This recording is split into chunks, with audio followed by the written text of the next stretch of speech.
Meanwhile, normalization is up next in the agenda of the government and MILF peace negotiating panels. This with the wealth sharing issue already resolved.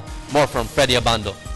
The signing of the wealth sharing agreement is a major boost for the development of the Bangsamoro entity to be created, which will replace the ARM once a final peace agreement is signed by the government and the MILF. It will have the powers to generate revenues, impose taxes and all taxable elements within the Bangsamoro. Wealth sharing will mean 75% of all revenues generated will remain with them. 25% will be remitted to the national government. It's 50-50 for revenues raised from energy. Ito bago, ito panibago.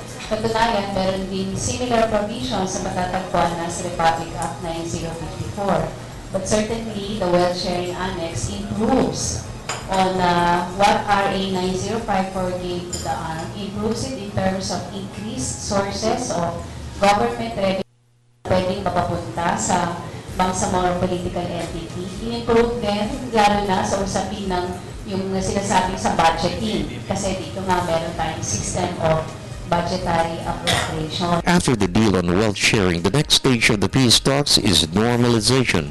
What happens to the forces of the MILF? Miriam Coronel Ferrer, the government's chief negotiator, said the panel is pushing for a strategy which will ensure the reign of peace and development. There will be no integration of forces to either the AFP or the PNP, nor will there be a creation of an independent security force for the Bangsamoro. Definitely, there will only be one. There is only one armed forces of the Philippines. At saka, wala tayong pinag-uusapan na integration. Ito yung isang malaking kakaibahan.